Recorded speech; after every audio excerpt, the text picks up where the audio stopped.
नमस्कार दोस्तों, मैं Dharmendra Verma online study with DK में आपका बहुत बहुत स्वागत करता हूं। आज हम जिन पियाजे का संज्ञानात्मक विकास का जो सिद्धांत है उसके बारे में बात करेंगे। पहले इनके बारे में आपको समझाया जाएगा, उसके बाद प्रश्नों को बताया जाएगा। जो ये प्रश्न रखे गए हैं ये आपके एमपीटेट के लिए इम्पोर्टेंट है। एमपीटेट की जो आपके विगत वर्षों में ऑनलाइन जो एग्जाम हुई थी उसमें से निकाले गए प्रश्न, यानी कि विगत वर्षों में पूछे गए प्रश्न है, काफी इंपोर्टेंट है। इसी प्रकार के प्रश्न आगे भी आपकी जो एमपीटेट की एग्जाम है उसमें पूछे जाएंगे। यदि आप यूपी टेट या फिर अन्य टेट की तैयारी कर रहे हैं तो भी आप इस वीडियो को देख सकते हैं, काफी अच्छे प्रश्न हैं और इसी प्रकार से प्रश्न हर टेट एग्जाम में पूछे जाते हैं। तो स्किप नहीं करना है, वीडियो को पूरा देखना है और अंत में हमें जरूर बताना है कि आज का जो वीडियो है वो आपको कैसा लगा। इसमें लास्ट में एक क्यूज, एक प्रश्न आपसे पूछा जाएगा जिसका आंसर आपको देना है, तो वीडियो को बड़ी ध्यान से देखना है। और इसी प्रकार के आगे भी जो आपकी एमपीटेट होने वाली है उसमें प्रश्न पूछे जाएंगे, तो आपको स्किप बिल्कुल नहीं करना है ना, जल्दी जल्दी नहीं देखना। हर एक प्रश्न को, हर एक डिटेल को आपको सुनना है, क्योंकि हर एक प्रश्न को आपको यहाँ पर समझाया भी जाएगा। तो शुरुआत करते हैं। देखिए, जिन पियाजे का यहाँ पर फोटो लगा हुआ है, सबसे पहले इनकी जो डिटेल्स हैं जो कि प्रश्न में और जो मैंने समझाया उसमें नहीं दी गई, वो मैं यहाँ पर समझा देता हूँ, है ना। जिन पियाजे का संज्ञानात्मक, जिन पियाजे ने कौन सा सिद्धांत दिया है, तो इनके द्वारा संज्ञानात्मक विकास का सिद्धांत दिया है। कौन सा? संज्ञानात्मक विकास का सिद्धांत। यदि पूछे कि इनका जन्म कब और कहाँ हुआ था, इसके बारे में आपको पता होना चाहिए। तो जिन पियाजे का जो जन्म है वो 9 अगस्त 1896 को हुआ था, 1896 को हुआ था। कहां पर हुआ था?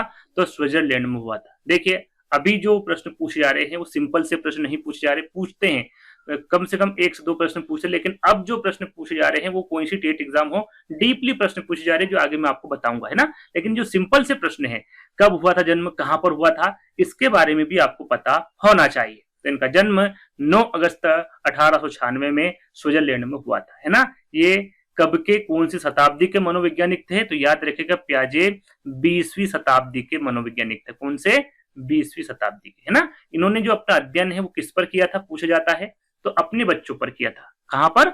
अपने बच्चों पर। अपने पुत्र लॉरेट, क्या नाम था पुत्र का? लॉरेट, और 2 पुत्रियों पर। 2 पुत्रियों के नाम भी यहां पर दे रखे हैं, ल्यूसिन एवं जैकलिन, है ना। इन पर इन्होंने अपना अध्ययन किया था। इन्हें बाल मनोविज्ञान का जनक माना जाता है। किसका? बाल मनोविज्ञान का जनक माना जाता है जिन पियाजे को, क्योंकि बाल मनोविज्ञान पर ही इन्होंने अपना प्रयोग किया था और उस पर ही अपनी स्टडी की थी, है ना। तो इन्हें बाल मनोविज्ञान का जनक भी कहा जाता है।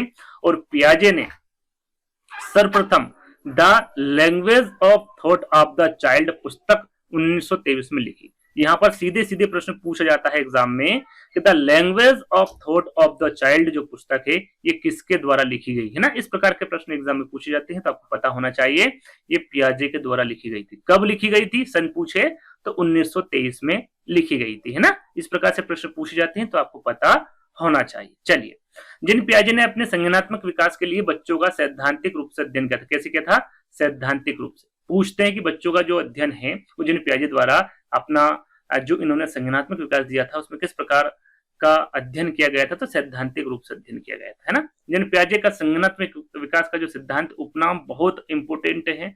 यहाँ पर सीधा सीधा आजकल क्या हो रहा है, जो आपकी एग्जाम में हो रही है उसमें सीधा सीधा प्रश्न ही पूछते हैं कि भाई संज्ञानात्मक विकास का सिद्धांत किसके द्वारा दिया गया था। यहाँ पर पूछा जाए कि विकास अवस्था सिद्धांत किसके द्वारा दिया गया था, है ना। संज्ञान जो सिद्धांत है या फिर ज्ञानात्मक सिद्धांत है, विकासात्मक सिद्धांत है, मानसिक विकास का सिद्धांत या फिर अवस्था का सिद्धांत है ना। इस प्रकार से आजकल प्रश्न पूछे जा रहे हैं, तो आपको पता होना चाहिए इसके उपनाम कौन कौन से हैं, इसको और किन किन नामों से जाना जाता है, तो ये भी आपको पता होना चाहिए। इसे विकास अवस्था के सिद्धांत के नाम से जाना जाता है, संज्ञान का सिद्धांत, ज्ञानात्मक सिद्धांत, विकासात्मक सिद्धांत, मानसिक विकास का सिद्धांत और अवस्था का सिद्धांत, है ना। आपको पता होना चाहिए इन नामों से संज्ञानात्मक विकास के सिद्धांत को जाना जाता है। आगे बढ़ते हैं। इन्होंने प्रयोगात्मक शिक्षा और व्यवहारिक शिक्षा पर बल दिया। यदि पूछे कि भाई इनके द्वारा किस पर बल दिया गया, तो इन्होंने प्रयोगात्मक शिक्षा पर, साथ में व्यवहारिक शिक्षा पर भी बल दिया गया। ये और पियाजे का जो सिद्धांत है वो खोज पद्धति से सीखने पर बल देता है। पहले खोजते हैं फिर सीखते हैं ना। खोज पद्धति से सीखने पर किनके द्वारा बल दिया गया है, तो ये पियाजे का जो सिद्धांत है संज्ञानात्मक विकास का सिद्धांत, उसके द्वारा खोज पद्धति पर सीखने पर बल देता है।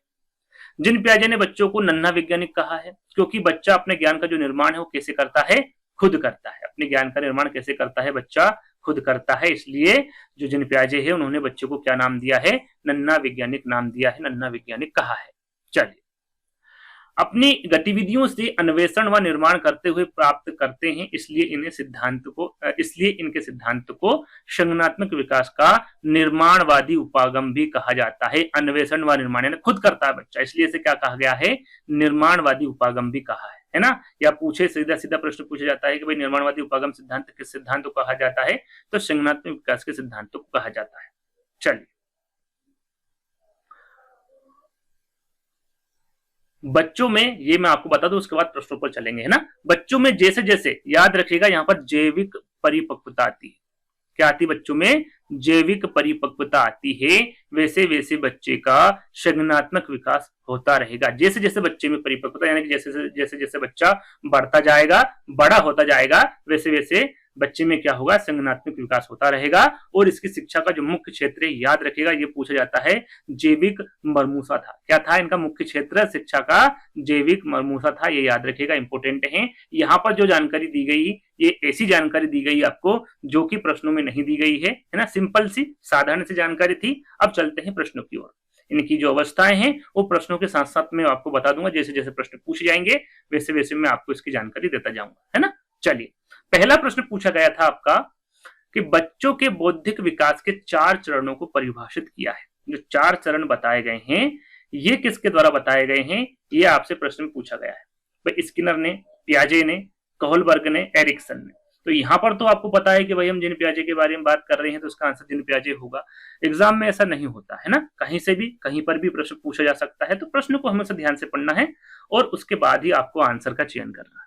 तो इसका सही आंसर क्या होगा आपका, जिन पियाजे के द्वारा कौन सी अवस्था दी गई है, कितनी अवस्था दी गई, 4 अवस्था, है ना। आगे हम एक एक करके बात करेंगे, तो आपका बी वाला विकल्प यहाँ पर करेक्ट होगा। अब कौन कौन सी 4 अवस्था है वो यहाँ पर लिखी भी हुई है, देखिए बी वाला आपका करेक्ट आंसर है ना।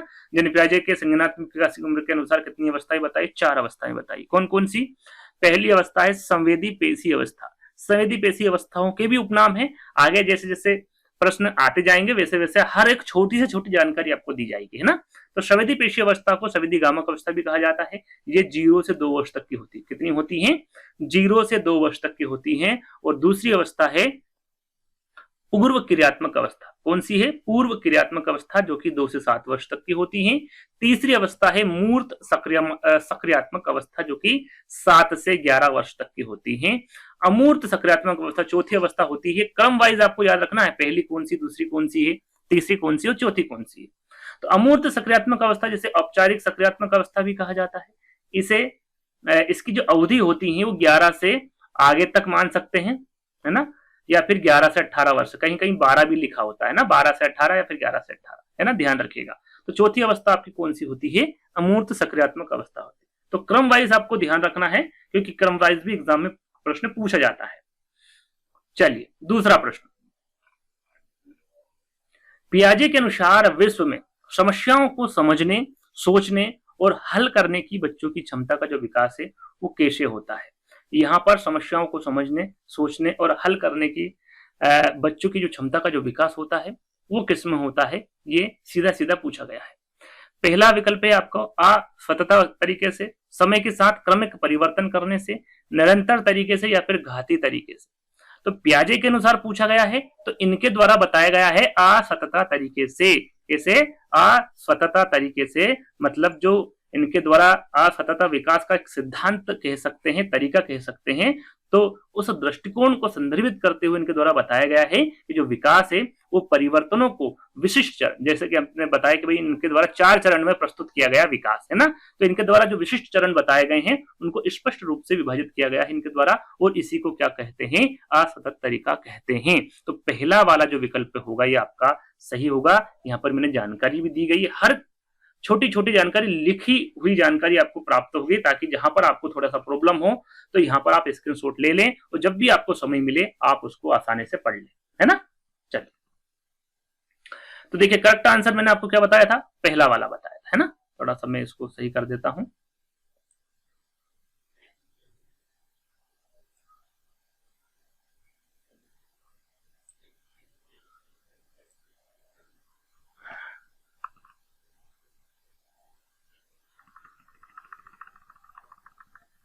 चलिए, तो यहां पर देखिए लिखा हुआ कि पियाजे के विकास का चरण जो है वो संततः विकास सिद्धांत का एक उदाहरण है ना। असंततः विकास सिद्धांत उस दृष्टिकोण को संदर्भित करता है जिसके अनुसार विकास परिवर्तनों को विशिष्ट चरणों में स्पष्ट रूप से विभाजित किया गया। इनके द्वारा किया गया, पियाजे के 4 चरण बताए हैं, हर चरण में अलग अलग प्रकार बताया गया है, किस प्रकार से बच्चा क्या करता है, कैसे करता है, किस प्रकार बढ़ता है, सारी चीजें जो इनके द्वारा 4 सिद्धांत बताए गए उनमें बताया गया है, और उसी को क्या कहते हैं, असंततः सिद्धांत कहते हैं ना। इन चरणों को छोड़ा नहीं जा सकता, और एक एक करके उनसे आगे बढ़ना आमतौर पर व्यक्तियों के लिए क्या है, आवश्यक माना जाता है ना। जैसे जैसे सिद्धांत आते जाएंगे 1 2 3 4, उसमें सारी जानकारी आपको दी जाएगी, है ना। और इस सिद्धांत में जिन पियाजे ने संज्ञानात्मक विकास कितने चरण बताए हैं, 4 चरण बताए हैं, जिसमें पहले चरण में जो बच्चा, पहले चरण का मतलब क्या है, संवेदी पेशी अवस्था है ना, इसमें जो बच्चा है वो पर्यावरण के साथ बातचीत करता है। दूसरे चरण में जो दूसरा चरण है, आपको जैसे कि मैंने बताया था, पूर्व क्रियात्मक अवस्था,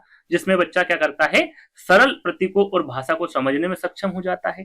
तीसरा चरण मैंने आपको क्या बताया था, मूर्त सक्रियात्मक अवस्था, इसमें क्या होता है, बच्चा तार्किक और ठोस तर्क करने में सक्षम हो जाता है। चौथे चरण में जो बच्चा है, जिसको हम अमूर्त सक्रियात्मक अवस्था या फिर मैंने आपको बताया था औपचारिक सक्रियात्मक अवस्था कहते हैं, इसमें बच्चा जो होता है वो अमूर्त प्रतीकों में सोचने में सक्षम हो जाता है। और इसके बाद कोई अतिरिक्त चरण इनके द्वारा नहीं बताया गया है जिसके माध्यम से वो आगे बढ़े। इन चारों चरणों में वो वयस्क तक सारी चीजें, सारा ज्ञान उनके द्वारा दिया गया है इन 4 अवस्थाओं में, जैसे कि हम आगे बात करने वाले हैं। और इस मॉडल के तहत व्यक्तिगत विकास को पूरा माना जाता है, यानी कि इस 4 चरणों में ही व्यक्तिगत का जो विकास है वो पूरा हो जाता है ना। चलिए अगला प्रश्न, अहम केंद्रित भाषा की संकल्पना निम्न में से किसके साथ घनिष्ठ रूप से जुड़ी हुई है।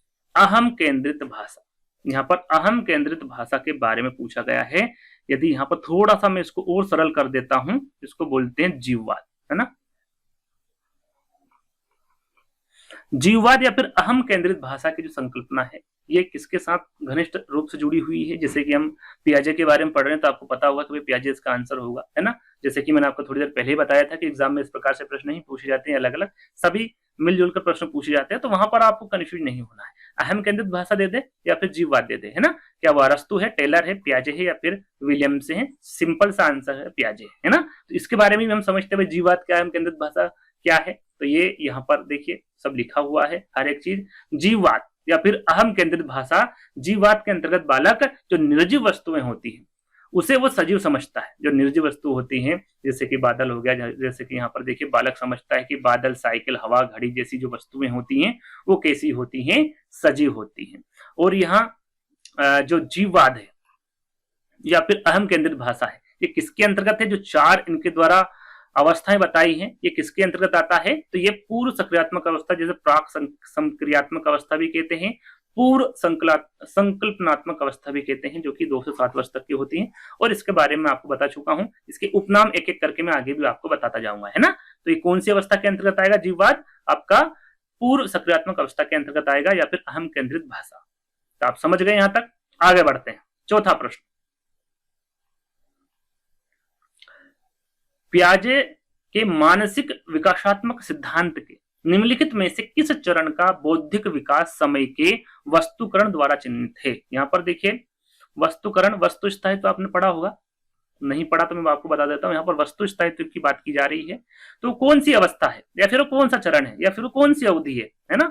तो संवेदी गतिक अनुकूलन की अवधि होगी, क्या प्रतिकारात्मक विचार की अवधि होगी, पूर्वधारण विचार की अवधि होगी या फिर सहज विचार की अवधि होगी। तो जब बच्चा वस्तु स्थायित्व जो बच्चे में आना शुरू होता है तो कौन सी अवस्था होती है, पहली अवस्था होती है। कौन सी होती है, पहली अवस्था होती है। क्या मैंने आपको बताया था, पहली अवस्था संवेदी पेशी अवस्था, जैसे संवेदी गतिक अनुकूलन की अवधि भी कहा जाता है ना। पहला वाला विकल्प आपका यहाँ पर क्या होगा, करेक्ट होगा। अब यहाँ पर पहली अवस्था हम पढ़ेंगे, सारी जानकारी मैं आपको दूंगा, है ना। एक एक करके पहली अवस्था भी आएगी, दूसरी भी आएगी, तो एक एक करके मैं जानकारी दूंगा। देखिए यहाँ पर एक फोटो भी लगा हुआ बच्चे का, क्यूट सा बच्चा है ना। ये खिलौने हैं, तो इसको ये नहीं पता है कि इसको खेलना है कि मुंह में भरना है ना। जो बच्चा होता है इस उम्र में 0 से 2 वर्ष की उम्र में बच्चा इस प्रकार से ही खेलता है।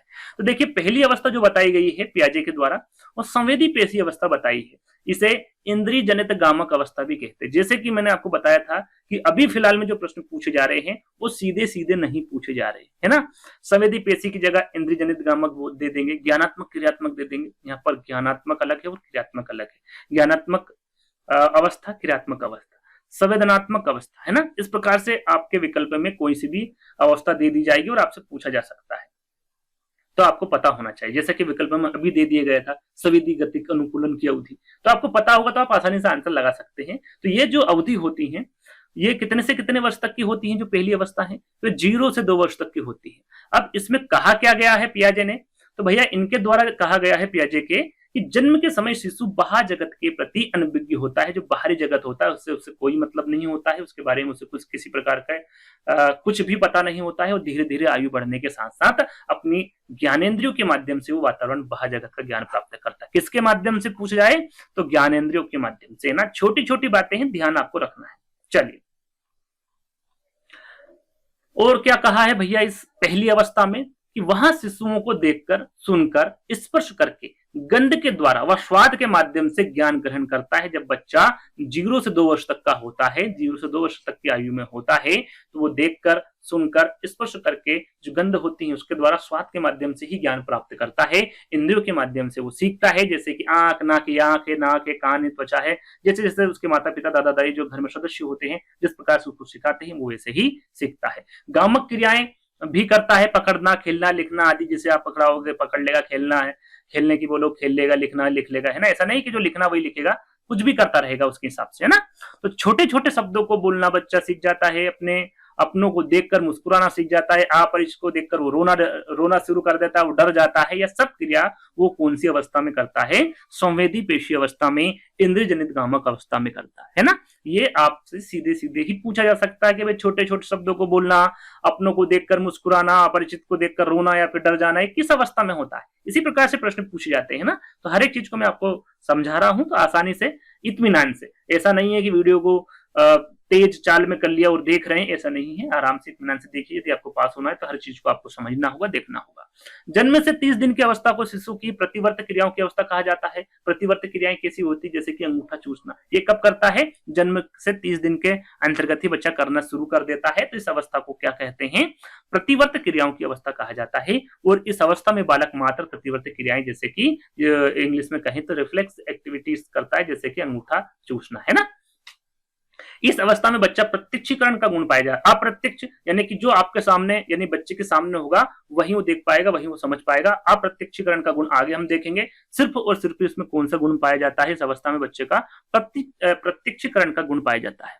और इस अवस्था में बच्चों के अंदर वस्तु स्थायित्व का गुण प्रदर्शित होता है। वस्तु स्थायित्व, जो बच्चे के पास में जो वस्तु होती है, स्थायित्व, वस्तु स्थायित्व का गुण प्रदर्शित होता है किसमें, कौन सी अवस्था में, आपकी संवेदी पेशी अवस्था में, है ना। ये आगे आएगा, इसके बारे में हमें आपको डिटेल भी दे दूंगा। इस आयु में बच्चे शारीरिक रूप से वस्तुओं को पकड़ कर इधर उधर रखता है, उसे उठाता है, हिलाता डुलाता है तथा वस्तुओं को मुंह में डालकर ज्ञान प्राप्त करता है। किसी प्रकार से कर लेगा ना, उसको कोई समझ नहीं पड़ती है। उदाहरण, यदि बच्चे को भूख लगती है तो वहां रोकर अपनी प्रतिक्रिया देगा। इस अवस्था में बच्चे में चिंतन का भाव होता है, क्योंकि उसको क्या लगी होती है, भूख लगी होती है। वो रोकर रोना शुरू कर देता है, जिससे कि माँ समझ जाती है, घर पे जो सदस्य होते हैं वो समझ जाते हैं कि इसको भूख लगी है ना। चलिए, ये आपका चौथा प्रश्न कंप्लीट हो गया। अगला प्रश्न, पियाजे के अनुसार एक बच्चे की पूर्व संचालन अवस्था कब से कब तक होती है। अब यहां पर देखिए, पूर्व संचालन अवस्था दे दी। अब 4 अवस्था तो मैंने बताई नहीं भैया कि पूर्व संचालन अवस्था कौन सी होती है। तो मैंने आपको क्या बताई थी, पूर्व सक्रियात्मक अवस्था बताई थी, दूसरी अवस्था। और दूसरी अवस्था को ही क्या कहा जाता है, पूर्व संचालन अवस्था कहा जाता है। मैं इसको उपनाम भी आपको इसका आंसर देने के बाद आगे आएगा, सब बताऊंगा, है ना। तो ये इस प्रकार से आजकल प्रश्न पूछे जाते हैं, है ना। तो आपको पता होना चाहिए कि इस अवस्था को और किस नाम से जाना जाता है। तो पियाजे के अनुसार एक बच्चे की जो पूर्व संचालन अवस्था है वो कब से कब तक की होती है। पहली होती है 0 से 2 वर्ष और दूसरी होती है 2 से 7 वर्ष। कौन सी होती है, 2 से 7 वर्ष। और दूसरी अवस्था के बारे में ही पूछा गया है। तो यहाँ पर 2 से 7 वर्ष आपके बी वाले विकल्प में है और यही आपका करेक्ट आंसर होगा, है ना। चलिए, इसके बारे में जान लेते हैं, दूसरी अवस्था के बारे में। तो जब बच्चा है वो इतना बड़ा हो जाता है और अपने खिलौने से आसानी से, जिस प्रकार खिलौना होता है उसी प्रकार से वो खेलना उससे प्रारंभ कर देता है ना। तो यहाँ पर जो दूसरी अवस्था है वो पूर्व सक्रियात्मक अवस्था है। इसे प्राक संक्रियात्मक अवस्था भी कहा जाता है, इसे पूर्व संचालन अवस्था भी कहा जाता है और इसे ही पूर्व संकल्पनात्मक अवस्था भी कहा जाता है। ये इंपोर्टेंट है ना, इनको याद कर लीजिएगा आप, नहीं तो कंफ्यूज हो जाए कि भाई कौन सी अवस्था पूछी गई है ना। तो इनको इन नामों से भी जाना जाता है, आपका पूर्व सक्रियात्मक अवस्था। और ये इसकी अवधि क्या होती है, तो 2 से 7 वर्ष तक की होती है। और इस अवस्था में दूसरे के संपर्क में खिलौनों से अनुकरण के माध्यम से, अनुकरण यानी कि जैसे जैसे बच्चा दूसरों को देखता है कि भाई ये जो बच्चा है ये किस प्रकार से खेलता है, उसी प्रकार से वो बच्चा भी खेलना प्रारंभ कर देता है। दूसरों जो बच्चे होते हैं उनके संपर्क में खिलौने के अनुकरण के माध्यम से ही बच्चा सीखता है ना, एक दूसरे को देखकर बच्चा सीखता है। चलिए, और जो दूसरी अवस्था है इसे खिलौनों की आयु भी कहा जाता है, क्योंकि इस अवस्था में बच्चा खिलौनों से खेलता है और इस अवधि में बालक जोड़ घटाव गुणा भाग सीख लेता है। वो अवस्था कौन सी होती है आपकी? 2 से 7 वर्ष। 2 से 7 वर्ष तक की आराम से जो बच्चा है वो जोड़ भी लेता है, घटाव भी कर लेता है, गुणा भी कर लेता है, भाग भी सीख लेता है ना। और उसके पीछे छिपे नियमों को नहीं समझ पाता, यानी कि उसके पीछे जो नियम होते हैं उसको नहीं समझ पाता 2 से 7 वर्ष में। सिंपल से जोड़ कर लेगा, घटाव कर लेगा, गुणा कर लेगा, भाग कर लेगा। इस उम्र में बच्चों के चिंतन में पलटावी गुण नहीं होता है। पलटावी गुण नहीं होता किसमें? आपके जो दूसरी अवस्था है, पूर्व सकारात्मक अवस्था, इसमें पलटावी गुण नहीं पाया जाता है। यदि बालक को कहा जाए तो 2x3, पलटावी गुण का मतलब मैं आपको बताऊंगा, 2x3 मतलब 6। यदि बच्चों को बोल दिया भाई 2x3 कितने होते हैं तो उसको आता होगा तो बता देगा, लेकिन इसको यदि पलट दिया आपने 3x2 कितने होते हैं तो वो कंफ्यूज हो जाएगा, बच्चा नहीं बता पाएगा, है ना। तो ये जो गुण है ये आपकी जो दूसरी अवस्था है वो उसमें नहीं पाया जाता है, तीसरी अवस्था में पाया जाएगा, आगे हम बताएंगे इसके बारे में। तो ये जो पलटावी गुण नहीं पाया जाता, यदि पूछे कि भाई पलटावी गुण किस में नहीं पाया जाता है, तो पहले में तो बिल्कुल नहीं पाया जाता और दूसरे में भी ये गुण नहीं पाया जाता है। तो ये आपको याद रखना है, यदि बालक को कहा जाए 2x3 6 हुआ तब 3x2 कितना होगा तो वो इसका जवाब नहीं दे पाएगा, इसको बोलते हैं पलटावी गुण, है ना। तो ये इसमें नहीं पाया जाता, किसमें? दूसरी अवधि में, याद रखिएगा। चलिए आगे देखते हैं। माता पिता की आज्ञा मानना, पूछने पर नाम बताना, घर के छोटे छोटे कार्यों में मदद करना आदि जो बच्चा है वो 2 से 7 वर्ष तक की उम्र में सीख जाता है। यानी कि कौन सी उम्र होगी वो आपकी, कौन सी अवस्था होगी? पूर्व सक्रियात्मक अवस्था होगी, है ना। वहां तर्क वितर्क करने के योग्य नहीं होता है, यानी कि जो माता पिता बोलते हैं, जो घर में सदस्य होते हैं, जो जैसा वो बोलते हैं वैसा बच्चा कर लेता है, इसलिए इसे अतार्किक चिंतन की अवस्था कहते हैं। तार्किक यानी कि जब तर्क करने लग जाता है तो तार्किक चिंतन हो जाता है, तर्क वितर्क नहीं करता है बच्चा तो अतार्किक चिंतन हो जाता है। तो याद रखिएगा, यदि सीधा सीधा आपसे पूछे कि अतार्किक चिंतन की अवस्था कौन सी होगी तो वो पियाजे की दूसरी अवस्था होगी, जिसका नाम है पूर्व सक्रियात्मक अवस्था, है ना। इस अवस्था में बालकों में शब्दों के प्रति समझ पैदा हो जाती है। जो शब्द होते हैं, जो बच्चा स्कूल जाता है तो उसमें जो शब्द टीचर लिखाते हैं या फिर माता पिता जो बताते हैं उन शब्दों के प्रति समझ पैदा हो जाती है, यानी कि समझने लग जाता है बच्चा, है ना। और इस अवस्था में बालक नकल करने की प्रवृत्ति आ जाती है। नकल करने का मतलब है कि बच्चा जो साथी रहता है, जो दोस्त रहता है, जैसा वो करता है, जैसे खिलौने से खेलता है तो बच्चा भी खिलौने से खेलता है, नकल करने की प्रवृत्ति आ जाती है। किस प्रकार से खेलना है, किस प्रकार से कौन सा कार्य करना है, ये सब नकल करके वो प्राप्त करता है। चिन्ह एवं प्रतीक में अंतर भी स्पष्ट करने लगता है बच्चा 2 से 7 वर्ष तक की उम्र में, है ना। कुछ यहाँ पर मिस हो गया था तो उसको मैंने हटा दिया है ना, इसलिए ये काला काला यहाँ पर दिख रहा है। आगे बढ़ते हैं। इसमें आत्म केंद्रिता होता है। अब आत्म केंद्रिता क्या होता है?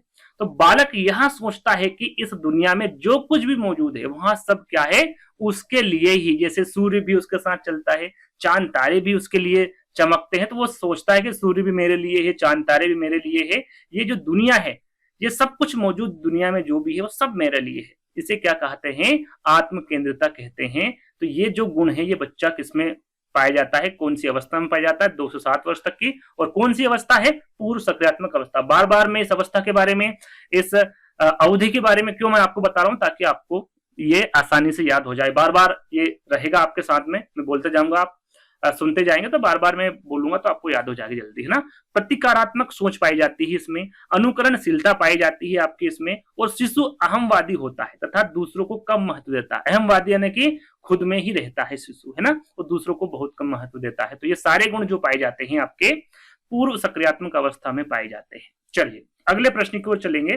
5 प्रश्न आपके कंप्लीट हो गए हैं। वीडियो काफी लंबा हो रहा है, क्यों हो रहा है? क्योंकि हर एक प्रश्न को आपको अच्छे से समझाया जा रहा है।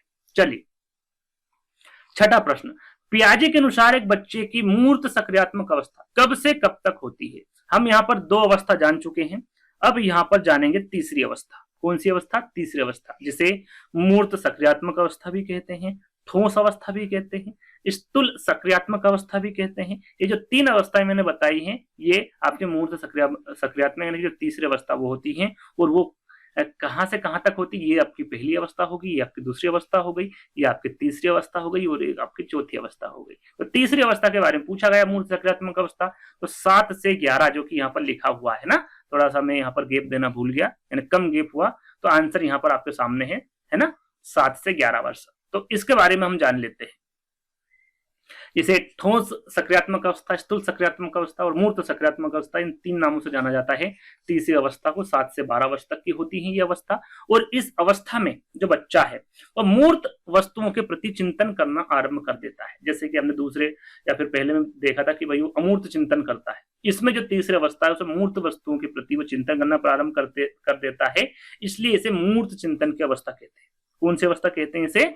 मूर्त चिंतन की अवस्था के नाम से भी इस अवस्था को जाना जाता है। चिंतन व तर्क जो ठोस वस्तु होती है उसके आधार पर वो क्रमबद्ध हो जाता है, यानी कि जो तीसरी अवस्था होती है उसमें चिंतन व तर्क करने की जो क्रमबद्ध व्यवस्था है उसको वो पा लेता है, वो भी ठोस वस्तुओं के आधार पर, है ना। बालक के चिंतन में उत्क्रमणशीलता, पलटावी गुण आ जाता है। यदि पूछे कि पलटावी गुण कौन सी अवस्था में आता है तो तीसरी अवस्था में आता है, मूर्त सक्रियात्मक अवस्था में आता है। 3x2 पूछ लीजिए या फिर 2x3 पूछ लीजिए, बच्चा बता देगा, इसका आंसर 6 होगा, है ना। इसलिए इसे पलटावी अवस्था के नाम से भी जाना जाता है। किसको? तीसरी अवस्था को, यानी कि मूर्त सक्रियात्मक अवस्था। बालक दिन, तारीख, समय, महीने, वर्ष बताने योग्य हो जाता है। वो दिन भी बता देगा कौन सा दिन है, कौन सी तारीख है, कौन सा समय है, कौन सा महीना, सारी चीजें वो तीसरी अवस्था में करने लगता है, बताने लगता है। बालक लंबाई, चौड़ाई, वजन, तरल तथा तत्व के संरक्षण से संबंधित समस्याओं का समाधान भी कर लेता है, यानी कि जो पहली अवस्था में, दूसरी अवस्था में नहीं कर पाता है वो तीसरी अवस्था में आसानी से बच्चा कर लेता है। बालक अनेक तार्किक क्रियाएं करने के योग्य हो जाता है। जैसे मैंने आपको बताया था कि वो तर्क नहीं कर पाता है बच्चा दूसरी अवस्था में, लेकिन तीसरी अवस्था में बच्चा तर्क करने भी लगता है, तार्किक क्रियाएं भी करने वो लग जाता है ना। चलिए, बालक वस्तुओं के मध्य समानता, असमानता, संबंध, दूरी और विसंगताओं को समझने भी लगता है तीसरी अवस्था में। बालक उचित और अनुचित भी समझ लगता है कि भाई मेरे लिए कौन सा उचित है, क्या उचित है, क्या अनुचित है।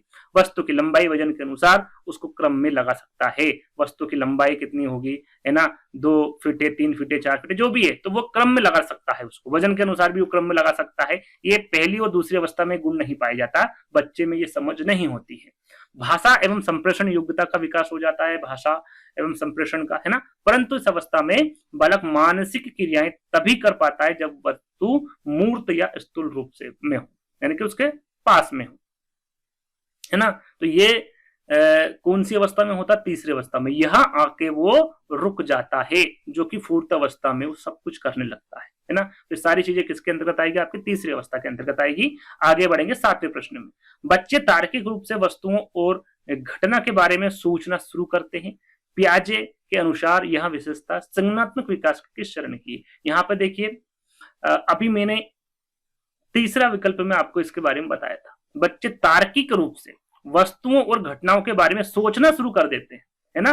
पियाजे के अनुसार यह विशेषता संज्ञानात्मक विकास किस चरण में? भाई संवेदी पेशी पहली अवस्था, इसमें हो नहीं सकता, बच्चा सोचने में असमर्थ होता है। पूर्व सक्रियात्मक अवस्था, इसमें भी बच्चा जो घटनाओं के बारे में सोचना शुरू नहीं करता है। कौन सी अवस्था में करता है? आपकी मूर्त सक्रियात्मक अवस्था, जो तीसरा अवस्था है उसमें करता है। तो तीसरा आपका जो विकल्प होगा वो बिल्कुल करेक्ट होगा, है ना। तार्किक रूप से वस्तुओं और घटनाओं के बारे में सोचना शुरू कर देता है तीसरी अवस्था में, मूर्त सक्रियात्मक अवस्था में। चलिए, अगला प्रश्न, पियाजे की व्यक्तिगत विकास के चरणों का औपचारिक संचालन चरण, जो चौथा चरण है या फिर चौथी जो अवस्था है उसके बारे में यहाँ पर पूछा गया है। प्रश्न को इसी प्रकार रखा गया है कि पहली अवस्था आपको याद हो जाए, फिर दूसरी हो जाए, फिर तीसरी हो जाए और चौथी हो जाए, है ना। इस प्रकार से एक एक करके प्रश्न रखे गए हैं। तो अब यहाँ पर औपचारिक संचालन चरण या फिर औपचारिक सक्रियात्मक अवस्था के बारे में पूछा गया है, जिसे अमूर्त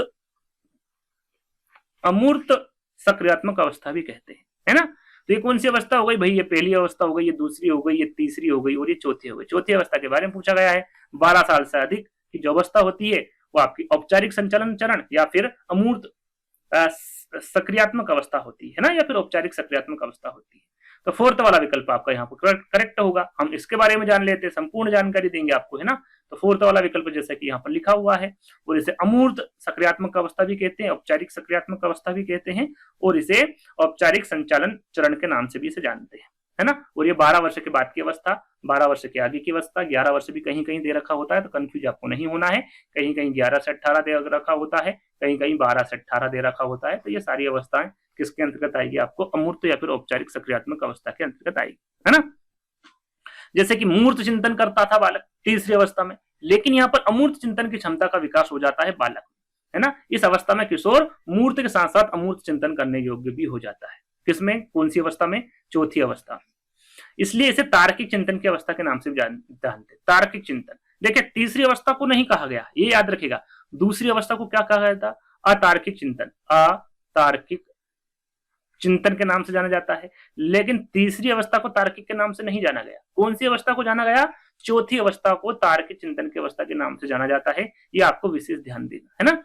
बालक में सभी प्रकार के संपत्तियों का समुच्च विकास हो जाता है ना, सारा विकास आपकी चौथी अवस्था में देखा जाएगा। इस अवस्था में बालक में परिकल्पना चिंतन पाया जाता है। चिंतन में पूर्ण क्रमबद्धता आ जाती, पूर्ण, है ना, चिंतन में पूर्ण क्रमबद्धता आ जाती है। भाषा संबंधी योग्यता और संप्रेषणशीलता का विकास भी हो जाता है इसमें, जैसे कि तीसरे में तो हो ही जाता है, लेकिन इसमें संपूर्ण हो जाता है। अब सारी चिंतन करने लगता है बच्चा, स्थानांतरण की योग्यता का विकास हो जाता है। निगमन तर्क, नियम से उदाहरण का विकास हो जाता है। समस्या समाधान योग्यता का भली प्रकार से उसमें विकास हो जाता है, जैसे कि तीसरे में भी हो जाता है, लेकिन इसमें संपूर्ण तरीके से विकास हो जाता है। बालकों में विकेंद्रण पूर्णता विकसित हो जाता है। विश्लेषण, संश्लेषण, नियमीकरण तथा सूक्ष्म सिद्धांतों की स्थापना संबंधी उच्च मानसिक क्षमताओं का भी विकास आपकी चौथी अवस्था, औपचारिक सक्रियात्मक अवस्था या फिर अमूर्त सक्रियात्मक अवस्था में हो जाता है। बालक की अवलोकन क्षमता, तर्क करने की शक्ति बढ़ जाती है, सोचने विचारने की शक्ति बढ़ जाती है, कल्पना करने की शक्ति का प्रयोग आदि के आधार पर निष्कर्ष निकालने की पर्याप्त क्षमता का विकास आपके चौथी अवस्था में हो जाता है बालक की, जो कि 11 या 12 वर्ष से अधिक की जो अवधि होती है उसमें बच्चा सारी चीजें करने लग जाता है, उसको सारी समझ प्राप्त हो जाती है। चलिए 9वां प्रश्न, यहां तक 8वें प्रश्न तक आपके जो 4 अवस्थाएं थी या फिर 4 चरण थे वो कंप्लीट हो चुके हैं। अब 9वां प्रश्न, संज्ञानात्मक विकास के सिद्धांत में किसने विकास के 4 चरणों अर्थात संवेदी पेशी अवस्था, पूर्व सक्रियात्मक अवस्था, मूर्त सक्रियात्मक अवस्था और अमूर्त सक्रियात्मक अवस्था का प्रस्ताव रखा। सरल सा प्रश्न है, सभी को पता है, जेन पियाजे के द्वारा ये चारों अवस्थाएं दी गई है। चारों अवस्थाओं को मैं बता भी चुका हूं। चलिए, जेन पियाजे के अनुसार भाषा और विचार के बीच संबंध का सिद्धांत क्या, पियाजे ने भाषा और विचार के बीच का संबंध क्या बताया है, सिद्धांत के अनुसार आपको बताना। विचार भाषा निर्धारित करता है, भाषा विचार को निर्धारित करता है। विचार और भाषा स्वतंत्र प्रक्रिया है जब तक कि बच्चा 2 वर्ष का ना हो, या फिर भाषा और विचार सहज प्रस्ताव क्या है। तो यहां पर सही आंसर आपका क्या होगा, देखिए जेन पियाजे के अनुसार भाषा और विचार के बीच का जो संबंध है या फिर सिद्धांत के अनुसार इनके द्वारा कहा गया है, जो विचार है वो भाषा निर्धारित करता है, ना कि भाषा विचार को निर्धारित करती। क्या है, जो विचार है वो भाषा को निर्धारित करता है ना। तो आपका जो पहला वाला विकल्प होगा ये बिल्कुल करेक्ट होगा। इसके बारे में मैंने आपको बताया भी है नीचे, जैसे कि यहाँ पर देखिए पियाजे ने माना है कि संज्ञानात्मक विकास भाषा से स्वतंत्र है ना, और विचार भाषा को क्या करता है, निर्धारित करता है। विचार क्या करता है, भाषा को निर्धारित करता है। पियाजे के अनुसार विचार पहले उभरते हैं, यानी कि पहले विचार आते हैं बच्चों में, उसके बाद भाषा माध्यम प्रदान करती है, जिसके द्वारा बाद में अवधारणाओं और वैचारिक सोच को आगे बढ़ाया जाता है। वहां इस बात पर जोर देते हैं कि विचार न केवल भाषा को निर्धारित करते हैं बल्कि उसे बेहतर भी बनाते हैं। कौन, विचार। तो याद रखिएगा, विचार भाषा निर्धारित करते हैं, ना कि भाषा विचार को निर्धारित करती है ना। तो यहां पर आपका जो पहला वाला विकल्प है वो करेक्ट है। चलिए अगला प्रश्न और सरल सा प्रश्न है, पियाजे के सिद्धांत में संवेदिक पेशी चरण कौन सी अवधि होती है। पहला, संवेदी पेशी अवस्था के बारे में पूछा गया, पहली अवस्था के बारे में पूछा गया है। फटाफट पहले आंसर आपको देना है। मैं 4 विकल्प पढ़ू, जब तक आंसर देना कमेंट के माध्यम से। 1 वर्ष से 3, 2 से 4, जन्म से 2 वर्ष या फिर जन्म से 4 वर्ष। फटाफट आंसर दीजिए, इसका क्या होगा। इसका सही आंसर होगा आपका जन्म से 2 वर्ष, जैसे कि मैंने आपको पहले भी बताया है ना। चलिए तीसरा, अगला प्रश्न है आपका, पियाजे ने रिक्त स्थान को मौजूदा संज्ञानात्मक स्कीमा में नई जानकारी को फिट करने की संज्ञानात्मक प्रक्रिया के रूप में परिभाषित किया है। क्या वो समावेशन को मौजूदा संज्ञानात्मक स्कीमा में नई जानकारी को फिट करने के लिए किया गया है, या अहम भाव को, समंजन को, या फिर वंशागति। तो यहां पर सही आंसर होगा आपका समावेशन। क्या होगा, समावेशन या फिर समावेश, है ना। पियाजे ने समावेश को मौजूदा संज्ञानात्मक स्कीमा में नई जानकारी को फिट करने की संज्ञानात्मक प्रक्रिया के रूप में परिभाषित किया है। तो अब समावेशन को समझने के लिए सबसे पहले अनुकूलन को समझना होगा। भाई अनुकूलन की प्रक्रिया में 2 उपक्रियाएं बताई गई। कितनी, 2 उपक्रियाएं। यहां पर देख लेते हैं, यहां से लिखने से अच्छा है कि मैं आपको यहीं नीचे समझा दूं, है ना। ये लिखा हुआ सारी चीजें यहां पर लिखी हुई है। देखिए क्या आया था हमारे विकल्प में? समावेशन, समावेश आया था, है ना।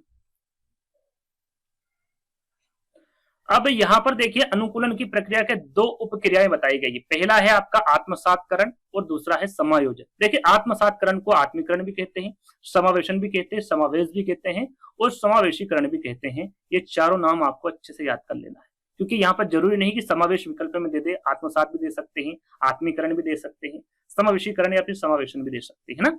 दूसरा आपका उपक्रिया है अनुकूलन की समायोजन, जिसे हम व्यवस्थापन भी कहते हैं, समष्टि समाविष्टीकरण भी कहते हैं और स्थायीकरण भी कहते हैं। तो ये चारों जो है समायोजन के नाम है तीनों, है ना, या कह सकते हैं कि इनके उपनाम है, तो इनके बारे में भी आपको पता होना चाहिए, याद कर लीजिएगा। अब बात कर लेते हैं कि भैया जो समावेशन है या फिर समावेश है या फिर आत्मसातकरण है, ये क्या होता है और समायोजन क्या होता है। तो आत्मसातकरण पूर्व ज्ञान में नवीन ज्ञान जोड़ना, क्या होता है ये? आत्मसातकरण कहलाता है। जो पूर्व ज्ञान है उसमें आपने नवीन ज्ञान को जोड़ दिया, उसे आत्मसातकरण कहते हैं। या नवीन जानकारी को पूर्व प्रचलित योजना में यथावत व्यवस्थित करने को भी क्या कहते हैं?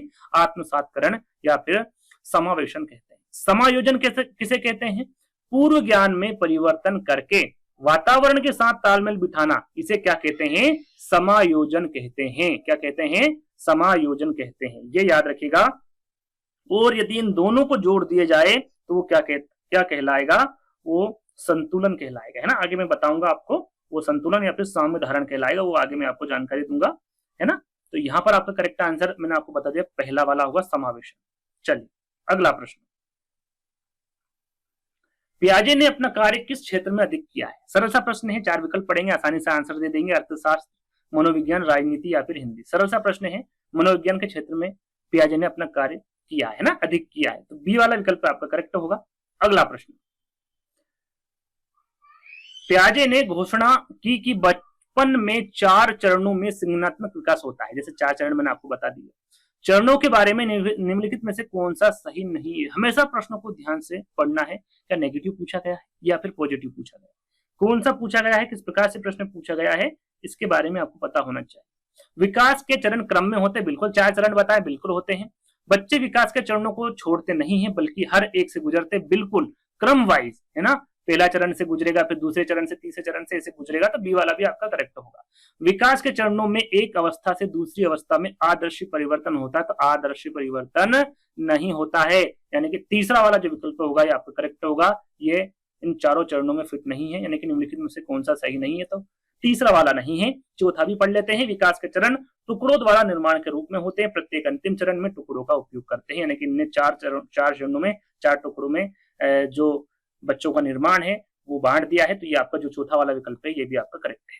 चलिए अगला प्रश्न है, पियाजे द्वारा दिए गए नैतिक विकास के निम्नलिखित चरणों में से किस चरण के दौड़ना पुरस्कार, किस चरण में दौड़ना पुरस्कार और दंड बच्चे के नैतिक विकास को नियंत्रित करता है? यहाँ पर देखिए नैतिक विकास के बारे में पूछा गया जो पियाजे द्वारा दिया गया है। यहाँ पर चरणों में से कौन सा चरण है जिसमें दौड़ना पुरस्कार और दंड बच्चे के नैतिक विकास को नियंत्रित करता है? वो चरण आपको बताना है। क्या वो व्यक्तिक्रम नैतिकता है, परायतत्ता अधिकार है, परायतत्ता पारस्परिकता है या फिर स्वायत्तता किशोरावस्था, है ना। कौन सी अवस्था है जिसमें जो बच्चा है उसमें दौड़ना, पुरस्कार और दंड नैतिक विकास को नियंत्रित करना सीख जाता है बच्चा? वो कौन सा चरण है इसके बारे में बताना है। तो सबसे पहले हम नैतिक विकास जो इनके द्वारा दिया गया है, नैतिक निर्णय, नैतिक विकास के बारे में हम जान लेते हैं। देखिए पियाजे ने बच्चे के नैतिक निर्णय में विकास के चरणों को समझने की जो नींव रखी थी वो कब रखी थी? 1965 में रखी थी, है ना। उनके शोध में मुख्य क्षेत्र थे कि कैसे बच्चे नियमों और सिद्धांतों पर काम करते हैं, कैसे नियम बनाते हैं, कैसे सिद्धांत बनाते हैं, उस पर कैसे काम करते हैं, ये उनका मुख्य शोध क्षेत्र था। ये याद रखिएगा, नैतिक विकास की बात की जा रही है। कैसे बच्चे बुरे कामों और झूठों का न्याय करते हैं और कैसे बच्चे सजा और न्याय को देखते हैं, ये सारे शोध किसके द्वारा किए गए थे? पियाजे के द्वारा नैतिक विकास में किए गए थे। इनका ये मुख्य क्षेत्र था, ये आपको मालूम होना चाहिए, है ना। इनके द्वारा जो चरण बताए हैं वो कितने बताए हैं? 4 चरण बताए। कितने? 4 चरण बताए हैं। उन चारों चरणों के बारे में हम बात करेंगे। पहला चरण है आपका चरण पहला है आपका नैतिक विकास, जिसे व्युत्क्रम या पूर्व नैतिक काल भी कहते हैं। और इसकी जो अवधि होती, अवधि बहुत इंपॉर्टेंट, पहले 5 वर्ष, है ना। पहले 5 वर्ष में आपका व्यतिक्रम या फिर पूर्व नैतिक काल होता है। और इस स्तर पर बच्चे का जो व्यवहार है उसका व्यवहार नैतिक मानकों द्वारा निर्देशित नहीं है। कैसे? नैतिक मानकों द्वारा इसमें निर्देशित नहीं किया जा सकता पहले चरण में। दूसरा चरण है इसका हेटेरोनॉमस बोलते हैं इसको ही नैतिक यथार्थवाद का आपने नाम सुना होगा, नैतिक यथार्थवाद, और इसे ही परायतत्ता अधिकार कहते हैं। और आपका जो आंसर होगा इसका अवधि जान लेते 5 से 9 वर्ष। पुरस्कार और दंड नैतिक विकास को नियंत्रित करता है और यही प्रश्न में पूछा गया था। क्या पूछा गया था? यही प्रश्न में पूछा गया था और यही आपका आंसर है, परायतत्ता अधिकार, है ना। इसमें पूछा गया था दौड़ना, पुरस्कार और दंड बच्चे के नैतिक विकास को नियंत्रित कब करता है, कौन से चरण में करता है? तो दूसरा चरण है जो कि आपका परायतत्ता अधिकार, जिसे नैतिक यथार्थवाद, जिसे हेटेरोनॉमस कहते हैं, ना, जो दूसरा इनका चरण है, दूसरा भाग है। तीसरा चरण है इनका विषम लैंगिक पारस्परिकता, जिसे नैतिक सापेक्षवाद भी कहते हैं, और इसकी जो अवधि है वो 9 से 13 वर्ष तक की होती है। और इस चरण को पारस्परिकता द्वारा नियंत्रित किया जाता है, जिसका तात्पर्य है हमें दूसरों के साथ ऐसा नहीं करना चाहिए जो हमारे लिए अपमानजनक होगा। इसमें 9 से 13 वर्ष की उम्र में बच्चा ये करना सीख जाता है। चौथा है स्वायत्तता किशोरावस्था, जो इसकी अवधि होती है 13 से 18 वर्ष की। इस स्तर पर व्यक्ति अपने व्यवहार के लिए पूरी तरह से जिम्मेदार होता है। जो व्यवहार करता है दूसरों के प्रति, उसकी सारी जिम्मेदारी उसकी होती है और वो उसका उत्तरदायी होता है। ये हो गए आपके 4th चरण, यानी 4 चरण कंप्लीट हो गए। हर एक चरण के बारे में आपको बता दिया कौन से चरण में क्या होता है, और ये पियाजे का नैतिक विकास के बारे में जानकारी है, तो ये आपको पता होना चाहिए, है ना। अगला प्रश्न, पियाजे के अनुसार जब बालक औपचारिक क्रियात्मक अवस्था में होता है, जब उपरोक्त में से किसका परिचय देना उचित होता है? औपचारिक क्रियात्मक अवस्था कौन सी होती है? चौथी अवस्था, 11 या फिर 12 वर्ष से जो आगे की अवस्था होती है उसे क्या कहते हैं? आपकी औपचारिक क्रियात्मक अवस्था कहते हैं। इसमें आंकड़ों का प्रबंध होता, संख्या, ज्योमिति, अनुपात एवं समानुपात। मैंने आपको बताया था सारी चीजें वो सीख जाता है, जिसमें सबसे जो मैंने आपको बताया था अनुपात और समानुपात है। अनुपात एवं समानुपात, ये जो जिन पियाजे के अनुसार जब बालक औपचारिक क्रियात्मक अवस्था में होता है तब ये अनुपात एवं समानुपात का परिचय देना उचित समझता है, उचित होता है उसके लिए। तो 4th वाला विकल्प आपका इस यहाँ पर करेक्ट होगा। चलिए अगला प्रश्न, पियाजे ने दावा किया है कि निम्नलिखित सभी उसके संज्ञानात्मक विकास के चरणों के बारे में सत्य है। इनमें से कौन सा सत्य है? यानी कि जो सत्य है उसके बारे में नहीं बताना है, जो असत्य है उसके बारे में बताना है।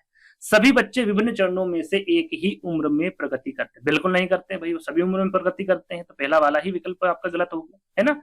दुनिया भर में सभी बच्चे एक ही क्रम में चरणों से गुजरते हैं, बिल्कुल एक ही चरणों के क्रम में गुजरते हैं, जो चरण बताए हैं उन्हीं के माध्यम से गुजरते, उन्हीं चरणों में गुजरना पड़ता है बच्चों को, और उसी प्रकार से वो कार्य करते हैं। सभी सामान्य बच्चे ठोस संचालन की अवस्था में पहुंचते हैं, बिल्कुल सभी ठोस संचालन अवस्था, जो चौथी अवस्था उसे ठोस संचालन अवस्था मैंने आपको बताया था, है ना, जिसे औपचारिक सक्रियात्मक अवस्था भी कहते हैं या फिर अमूर्त सक्रियात्मक अवस्था भी कहते हैं। ये भी आपका सही है, बिल्कुल गुजरना पड़ता है। चरण दर चरण परिवर्तन कभी कभी बहुत अचानक हो सकते हैं, बिल्कुल हो सकते हैं। तो जो आपका पहला वाला विकल्प है वो आपका करेक्ट होगा, क्योंकि असत्य पूछा गया था, तो यही आपका करेक्ट आंसर होगा। चलिए, जिन पियाजे के सिद्धांत के पूर्व संचालन चरण को कितने उपचरणों में विभाजित किया है? अभी हमने देखा कि भैया जिन पियाजे द्वारा संज्ञानात्मक विकास के 4 चरण बताए हैं, और चारों चरण मैंने आपको बता दिए। मैं यहाँ पर आपको बताऊं कि जो 4 चरण है उसके भी उपचरण होते हैं। जैसे कि यहाँ पर पूर्व संचालन चरण के बारे में पूछ लिया गया, जो कि दूसरी अवस्था है, 2 से 7 वर्ष तक की जो अवस्था है उसके उपचरण यहाँ पर पूछे गए हैं। इस प्रकार से प्रश्न पूछे जा रहे हैं, यानी कि डीपली प्रश्न पूछे जा रहे हैं। अब सिंपल से नहीं पूछते हैं कि इसकी उम्र क्या होगी, है ना, इसका जो पहली अवस्था है, ये पूछते हैं लेकिन बहुत कम पूछते हैं ना, कि जो पहली अवस्था उसकी उम्र जो अवधि होगी वो कितने से कितने वर्ष तक की होती है। ये सिंपल से प्रश्न बहुत कम पूछे जाते हैं, 1-2 प्रश्न दे देंगे, लेकिन इस प्रकार के प्रश्न पूछे जाते हैं कि भाई पूर्व संचालन चरण को इसके कितने उपचरण हैं, क्या 1 है, 2 है, 3 है या फिर 4 है? तो मैं आपको बता दूं 2 चरण है। कितने हैं? 2 चरण है। पहला है प्रतिकारात्मक कार्य और दूसरा है सहज विचार। जैसे कि यहाँ पर मैंने लिखा भी हुआ है कि भाई सबसे पहले ये दूसरी अवस्था है, दूसरा चरण है पूर्व सक्रियात्मक अवस्था, जिसे प्राक सक्रियात्मक अवस्था, पूर्व संचालन अवस्था या पूर्व संकल्पनात्मक अवस्था कहते हैं, जो 2 से 7 वर्ष तक की होती हैं। और पूर्व संचालन चरण के 2 उपचरण होते हैं। कितने? 2 उपचरण होते हैं। पहला होता है प्रतिकारात्मक कार्य, जो कि टोटल होते हैं आपके 2 से 7 में 2 से 4 वर्ष की आयु प्रतिकारात्मक कार्य, प्रतिकारात्मक खेल के लीजिए, है ना, उसके चले जाएंगे। और सहज विचार 4 से 7 वर्ष की आयु होती है ना। सहज विचार की उम्र पूछे 4 से 7 है, और प्रतिकारात्मक कार्य की पूछे तो वो 2 से 4 है। ये आपको पता होना चाहिए। चलिए आगे बात करेंगे। 19वां प्रश्न, जिन पियाजे का कहना है कि संज्ञानात्मक विकास के अगले चरण में आंदोलन के लिए अनुभव के साथ बातचीत के कुछ हद तक परिपक्वता आवश्यक है, इसका अर्थ है जैसे कि मैंने आपको बताया था लास्ट, जैसे कि सबसे पहले मैंने आपको समझाया था जिन पियाजे के बारे में, जो लास्ट विकल्प मैंने आपको समझाया था, या कह लीजिए जो मैंने एक एक करके आपको बिंदु समझाए थे, जिसमें लास्ट जो बिंदु है उसी के बारे में यहाँ पर पूछा गया। यदि आपने ध्यान से सुना होगा, ध्यान से देखा होगा, समझा होगा, तो यहाँ पर आसानी से आप आंसर लगा सकते हैं, है ना। क्या वो समावेशन होगा, समायोजन होगा, जैविक परिपक्वता होगा, या फिर शारीरिक अनुभव होगा। यहाँ पर जिन पियाजे का कहना है कि संज्ञानात्मक विकास के अगले चरण में आंदोलन के लिए अनुभव के साथ बातचीत में कुछ हद तक परिपक्वता आवश्यक है। इसका अर्थ है जैविक परिपक्वता। जैसा कि मैंने बताया था, लास्ट का आप जो बिंदु है वो देख लीजिएगा, आपको समझ में आ जाएगा। तीसरा वाला विकल्प आपका करेक्ट हो, है ना। जैसे जैसे बच्चा बड़ा होता जाता है उसमें परिपक्वता आती जाती है। अगला प्रश्न, पियाजे की बौद्धिक अवस्था की किस अवस्था को पूर्व संकल्पनात्मक अवस्था के नाम से भी जाना जाता है। जैसे कि मैंने आपको बताया था, इनके सबके उपनाम बताए थे, यदि आपको ध्यान होगा तो, है ना। पूर्व संकल्पनात्मक अवस्था के बारे में पूछा गया। जैसे कि अभी मैंने आपको बताया था कौन सी अवस्था है, दूसरी अवस्था है, 2 से 7 वर्ष तक की अवस्था है। इसे वो किस नाम से जाना जाता है भाई, संविधि प्रेरक अवधि, या तो पहली अवस्था है। पूर्व परिचालन अवधि, औपचारिक संचालन अवधि, या तो चौथी अवस्था है। ठोस संचालन, ये भी चौथी अवस्था है। पूर्व परिचालन अवधि, है ना, पूर्व आ गया, ये भी पूर्व संकल्पनात्मक। यदि ऐसे समझ नहीं आए तो ऐसे समझ लीजिएगा, है ना। पूर्व परिचालन अवधि के नाम से इसे जाना जाता है। तो बी वाला विकल्प आपका करेक्ट होगा। पियाजे के अनुसार जब एक बच्चे के मौजूदा स्कीमा यहाँ समझाने में सक्षम होते हैं कि वहां अपने आसपास क्या देख सकता है, तो वहां किस अवस्था में कहा जाएगा। यहाँ पर स्कीमा के बारे में बात करेंगे। सबसे पहले आंसर जान लेते हैं। नई स्थिति, संतुलन, असंतुलन, भ्रम की स्थिति।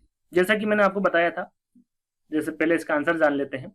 पियाजे के अनुसार जब एक बच्चे के मौजूदा स्कीमा यहाँ समझाने में सक्षम होते हैं कि वह अपने आसपास क्या देख सकता है, तो वहां किस अवस्था में कहा जाएगा, तो संतुलन अवस्था में कहा जाएगा। और संतुलन अवस्था के अंतर्गत आपके मैंने बताया था कि आत्मसातकरण और समायोजन, इन दोनों का मेल जब होता है वो संतुलन कहलाता है। और आगे हम बात करेंगे, यहाँ पर लिखा भी हुआ, बी वाला विकल्प करेक्ट होगा। जैसे कि संतुलन, साम्य धारण, आंसर मैंने आपको बता ही दिया है। इसके द्वारा बच्चा आत्मसातकरण और समायोजन की प्रक्रियाओं के बीच संतुलन कायम कर देता है। आत्मसातकरण और समायोजन, इन दोनों के बीच का जो संतुलन है वो कायम करता है ना। जिसे क्या कहते हैं, संतुलन कहते हैं। आत्मसातकरण मैंने आपको बता दिया, समायोजन बता दिया था कि पूर्व ज्ञान में नवीन ज्ञान जोड़ना, इसे आत्मसातकरण कहते हैं, या फिर ये कहलाता है। पूर्व ज्ञान में परिवर्तन करके वातावरण के साथ तालमेल बिठाना, इसे समायोजन कहते हैं ना। दोनों बातें मैंने आपको क्लियर कर दी थी, है ना। चलिए अगला प्रश्न, निम्नलिखित में से कौन सा विकल्प पियाजे और वाइगोत्स्की के विकासात्मक सिद्धांतों के बीच एक महत्वपूर्ण परिप्रेक्ष्य का अंतर है। वाइगोत्स्की और पियाजे के बीच का अंतर आपको बताना है। एक बच्चे की सक्रिय शिक्षार्थी होने पर जोर देना नहीं है, रचनात्मक के विकासात्मक परिप्रेक्ष्य में विश्वास होना, दोनों के बीच अंतर बताना है आपको, है ना। संज्ञानात्मक विकास और उसकी व्यक्तिकता पर ध्यान केंद्रित करना, ये भी नहीं है। संज्ञानात्मक विकास के साथ सामाजिक संपर्क का जुड़ाव होना, बिल्कुल। देखिए पियाजे द्वारा कौन सा सिद्धांत दिया गया, संज्ञानात्मक विकास का सिद्धांत। वाइगोत्स्की किससे जुड़े हैं, सामाजिकता से जुड़े हैं, है ना। तो यहाँ पर जो फोर्थ वाला विकल्प है ये आपका सही होगा। संज्ञानात्मक विकास के साथ सामाजिक संपर्क का जुड़ाव होना, ये जिन पियाजे और वाइगोत्स्की के विकासात्मक सिद्धांतों के बीच एक महत्वपूर्ण परिप्रेक्ष्य अंतर है। फोर्थ वाला विकल्प आपका सही होगा। अगला प्रश्न, पियाजे से पहले लोगों में इस बात को मानने की अधिक संभावना थी कि, पियाजे से पहले की बात की जा रही है कि लोगों में किस बात को मानने की अधिक संभावना थी। बच्चे का दिमाग वयस्क दिमाग का एक लघु मॉडल होता है। बच्चे दुनिया के बारे में वयस्कों की तुलना में बिल्कुल अलग तरीके से सोचते हैं। बच्चे का दिमाग कई चरणों में विकसित होता है और बच्चे अपने अनुभवों की व्याख्या अपने वर्तमान समझ के अनुसार करते हैं। ये पियाजे से पहले की बात की जा रही है।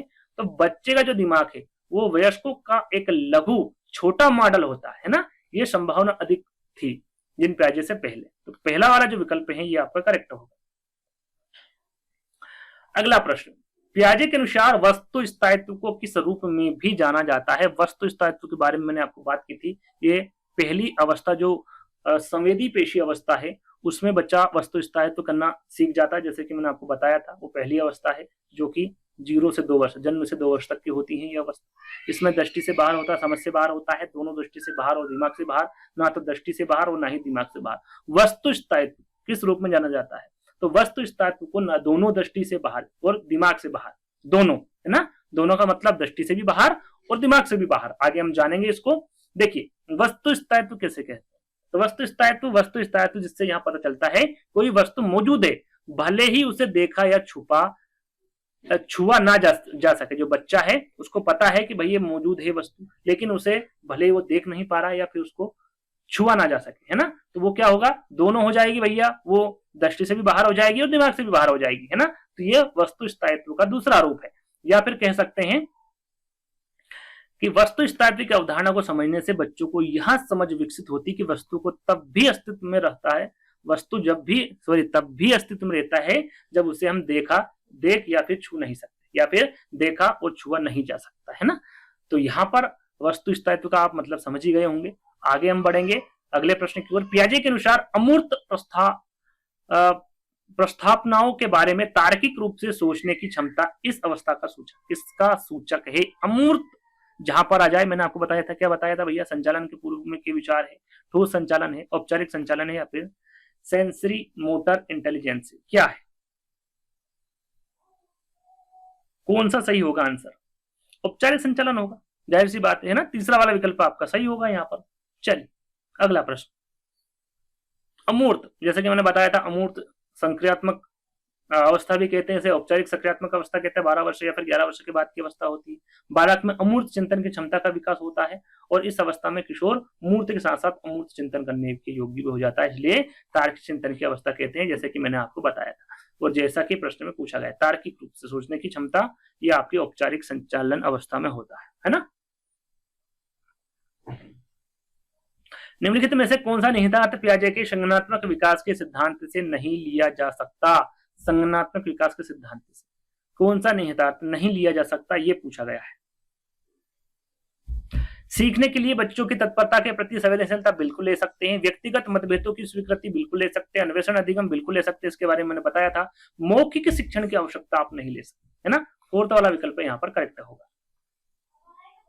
अगला प्रश्न है, पियाजे के अनुसार जैसे जैसे बच्चा बड़ा होता जाता है उसके स्कीमा पर क्या असर पड़ता है? जो स्कीमा होता है क्या होता है उसके बारे में हम बताएंगे आपको। तो यहाँ पर क्या असर होगा, तो जैसे जैसे बच्चा बड़ा होता है क्या उसमें भ्रमित और संधिपूर्ण होता है, बड़ा और छोटा होता है, सीमित और संकीर्ण होता है, असंख्य और विस्तृत होता है। तो बच्चा जैसे जैसे बड़ा होगा तो स्कीमा भी असंख्य और विस्तृत होगा। कैसा होगा? असंख्य और विस्तृत होगा। यहाँ पर स्कीमा के बारे में जान लेते हैं। स्कीमा मानसिक ढांचा है। क्या है?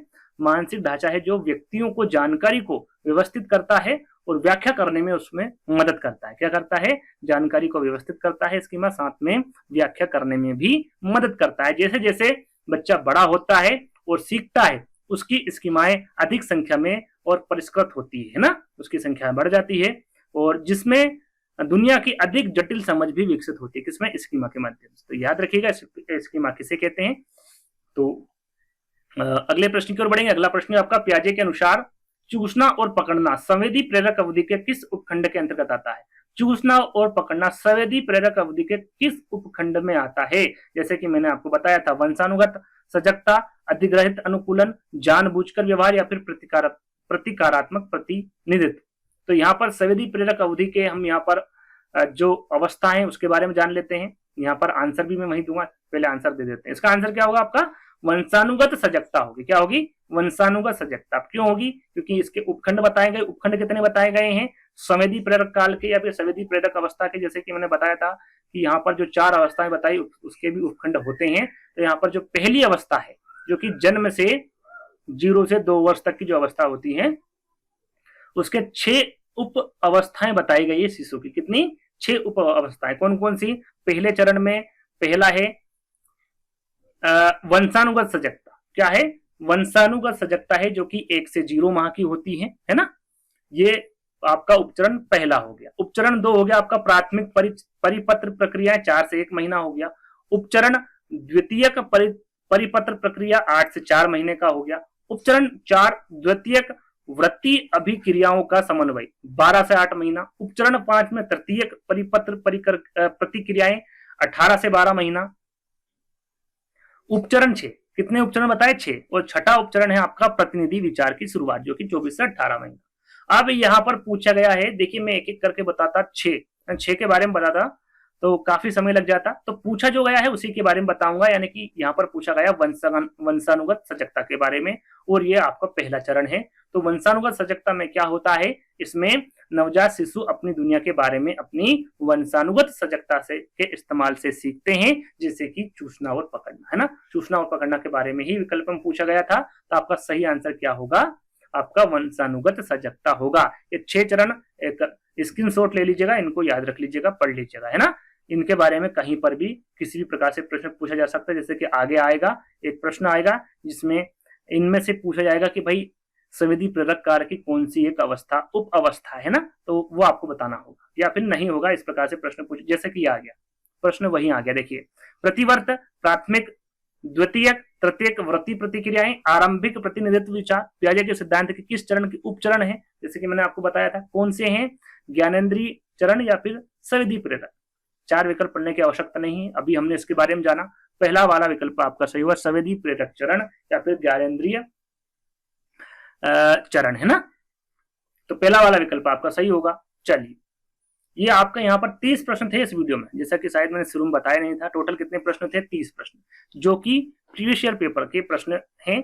और ये एक क्यूज के तौर पर एक प्रश्न दे रहा हूं जिसका आंसर आपको 30 लिखकर आंसर देना है कि भाई ए बुद्धि है, बी रचना है, सी आपका मनोवृत्ति है या फिर डी बोध है ना। जिन पियाजे के अनुसार सक्रियात्मक बौद्धिकता का सक्रिय पहलू कौन सा है, ये आपको कमेंट्स के माध्यम से इस प्रकार से आंसर देना है, कौन सा होगा, है ना। तो ये आपके द्वारा आंसर देना है कमेंट्स के माध्यम से। तो सभी दीजिएगा जो वीडियो ये देख रहे हैं। तो आज का वीडियो आपको कैसा लगा, आई होप आपको पसंद आया होगा। पसंद आया तो आपको क्या करना है, वीडियो को लाइक करना है, शेयर करना है, चैनल को सब्सक्राइब कर लेना है, अपने दोस्तों के साथ शेयर कर देना है। जो एमपीटीएट या फिर एनटीएट की तैयारी कर रहे हैं सभी के साथ शेयर कर दीजिएगा। काफी अच्छा वीडियो है, पियाजे से संबंधित काफी प्रश्न पूछे जाते हैं हर टेट एग्जाम में, आपको पता ही होगा। तो सभी को शेयर कर दीजिएगा, वीडियो को लाइक कर दीजिएगा, चैनल को सब्सक्राइब कर लीजिएगा। जल्द ही दोस्तों एक नई वीडियो के साथ मिलेंगे, तब तक के लिए धन्यवाद।